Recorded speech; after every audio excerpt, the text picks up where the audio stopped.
In hindsight, I probably should have asked her where she came from so I could get more, but I forgot. I'll tell you what, though. She was quite the fighter. Lasted a long time, which was fun for me. I got a chance to play with somebody other than a pony and try new things. It's too bad she had such a potty mouth. She said so much bad stuff, I had to take her tongue out. You know, bad language makes for bad feelings, Dash. Dash didn't have anything to say. She just sobbed and writhed. Well, that's enough reminiscing. It's time to begin. She picked up a scalpel and walked over to Dash's right flank. Without any flair, she placed the blade an inch above her cutie mark and started a circular cut around it. Her lungs working overtime, Dash shouted in pain and tried desperately to pull away, but the braces held her still. Finishing the incision, Pinky grabbed the curved skinning knife from the tray. She worked it under the skin and sliced. But how did she pick it up? Dash ground her teeth as she tearfully watched her flesh. I've seen a fucking picture before where Applejack's sitting there like, oh, time to brush my teeth, and she's sitting there like fucking trying to pick it up, and she picks. Dash just whimpered. Her thighs burned. Placing the skin down, Pinky selected a large butcher knife and walked behind Rainbow Dash. Hope you don't mind, I think I'm gonna wing it now, Pinky laughed. She grabbed the left one and played with it for a second. Then, stretching the wing out, she brought the blade down at the base. Instantly, Dash screamed and thrashed her appendage. The movement threw off Pinkie Pie's aim. She tried to hit the mark again, but missed and put a huge slice in Rainbow's back. Dash, you gotta stay still, I'll keep missing. She took another whack and hit the target. She swung again and again, blood spraying into the air, but realized she wasn't getting anywhere. The blade just wasn't going through the bone. I guess I forgot to sharpen it. I'll try something else, she stated as she tossed the knife over her shoulder, the blade embedding itself in the table. The crying Rainbow Dash heard the sound of a metal box opening and closing. Got it! Say, Dash, why do they call it a hacksaw? It doesn't hack. Hacking is what I was doing with the knife. This is a saw. I don't get it. Pinky placed the tool over the last attempt. It effortlessly sailed through the bone and skin. The painful feeling of the teeth grinding, biting into her made Dash want to vomit. She watched helplessly as her wing flew over her head and lands with a fluff on the table. Pinky moved in next and started sawing.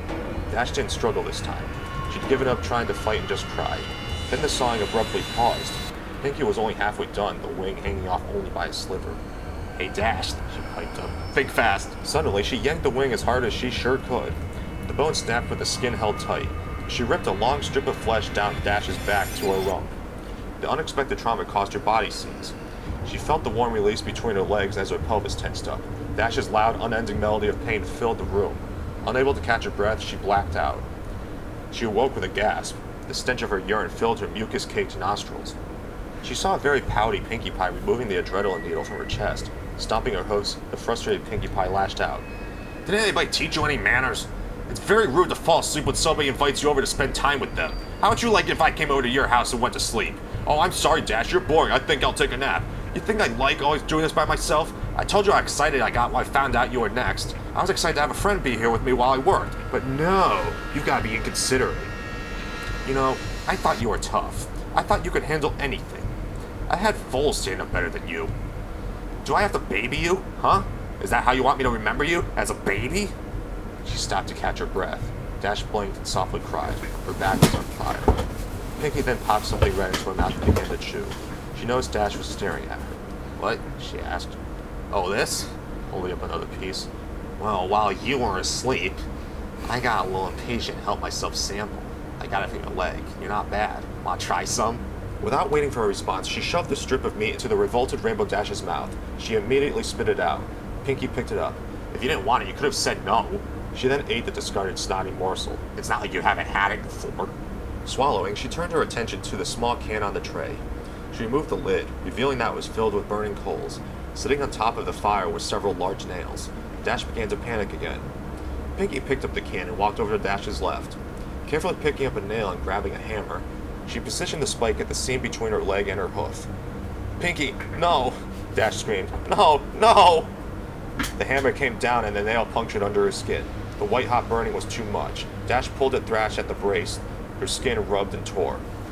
Pinky tried to line up another one, but couldn't find her aim. She let out a frustrated grunt. When she pulled the hammer back to take a wild swing, Dash burst out crying and begging, "Please stop. Please, please stop." Pinky rolled her eyes. Putting the hammer back down, she walked back in front of her friend. She stared pensively at the broken Pegasus. Gilda didn't even cry this much when she stuck the live Parasprite down her throat. Pinky thought for a minute about what to do next. Then there was a sudden spark in her imagination. She grabbed the gear wheel on the rack and laid Rainbow Dash on her back. She moved to Dash's hind legs, bringing the can with her. Pinky picked up the hammer again, and she drove a searing piece of metal into the bottom of Dash's hoof. Dash screamed again. Pinky put It's one only a together. horseshoe! Next, she located the small generator on the tray. Tying the copper wires to the nails, she gave Dash a wink and flipped the switch. Electricity rocketed through Dash's body.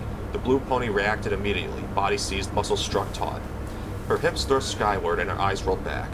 She let out a deep, throat-shredding cry. Deep throat. Pinky giggled and danced in place. That's She fan turned up the fiction. juice. Dash convulsed uncontrollably. Her bladder emptied once more. After Fuck about is she 5 getting all minutes, this she urine? shut off the power. The area smelled lightly of cooked flesh and burnt enamel. She put Dash upright again and tried to snap the delirious and drooling pony back to attention. Dash. Dash. Wake up. Rainbow Dash managed to give her a modicum of weak acknowledgement. Pinky reached into the medicine bag and produced a large syringe. Alright, time for the last round. Dash looked at the needle and Pinky took that as a question as to what it was.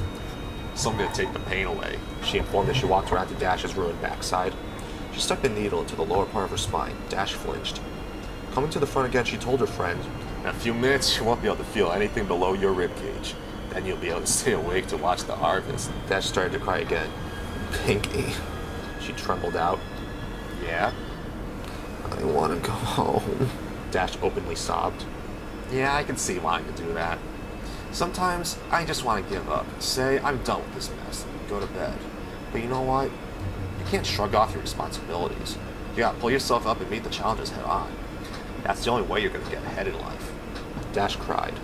Minutes passed and the drug took effect. Dash was numb from her chest to her flanks. Aware of this, Pinky approached with her scalpel. With only a smiling glance at Dash, she made a long cut across her pelvis just above her crotch. Moving up her body, she drew a similar incision under her ribs. The final cut was made down her stomach, connecting the first two. "Looks like I got my eye on you, Dash." With a moist, gooey sound, the new door flapped open. The sight of her own organs and the lack of feeling caused Dash's breathing to intensify. Pinky sliced open the abdominal sac and grabbed the large intestine. Separating it from the rest of the digestive tract and pulling them from the forming cavity, Pinky was getting jovial and started making jokes. Dash, growing weaker from the new source of blood loss, tried to shut out the comedy act. Pinky was laughing. "Look at me, I'm Rarity," she said, slinging the tube around her neck and spreading blood in all directions. "Isn't my new scarf so pretty?" Reaching back in, she cut the smaller intestine off the bowels. Squeezing out the excess excrement, Pinky filed it through her teeth and dragged it back and forth. "Intend to say you gotta floss every day, Dash." Rainbow Dash was barely aware of what was going on anymore. The shock was causing her to fade. Pinky was disappointed. Diving back into the guts, she ramped up her routine. "Oh, don't go yet, Dash." She started pulling out the rest of the organs, stopping at each one. "I know I can be a real pancreas, but you know I'm just kidding with you. You really gotta learn to liver it up. Boy, these jokes are getting bladder. Guess you gotta develop a stomach for them." She placed the discarded body parts into a bucket, keeping the last one for a bit longer. "Ooh, bagpipes," she said, placing the tube in her mouth and the organ in her armpit. A spray of acid hit her tongue. "Ew." "Oh hey, there's your cupcake, Dash." Dash didn't hear her. She had slipped from consciousness minutes ago. Pinky, not satisfied yet, hit her with another adrenaline shot. Dash woke up for the last time, her heart jumping. Her blood flowed out faster. It wouldn't be long now. Pinky put Dash on her down her back and straddled her chest, scalpel at the ready. "You know, Dash, I'm disappointed. I thought you would have lasted longer. I really wanted to spend more time with you before we got here. But I guess it's my fault. I should have taken it a little slower." "Oh well. It was really nice knowing you, Dash." The blade sunk into the blue one's throat and worked its way up to her chin.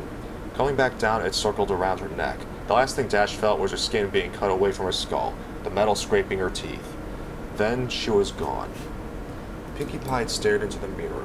She did a really good job, even keeping the eyelids. She winked. Dash winked back. Pinkie smiled. But still, she was sad that her friend was gone now. It lasted only 50 minutes, not nearly as long as she wanted. She looked back at the cadaver hanging there in the center of the room, the last of its fluids draining into the pan. Yup, no more Rainbow Dash. Then Pinkie cocked her head. She was starting to take notice of the fact that there really wasn't that much damage. In fact, she began to think, I think... An idea exploded in her head. She was good at sewing and she had all the pieces. All she had to do was put her back together. Yeah, just get some stuffing and bingo. She'd have Rainbow Dash forever. In fact, that's what she'd do for all of her friends when their numbers came up. She was so excited, she skipped over to the body with the Skinner to get started. The cupcakes can wait. Pinky had a friend to make.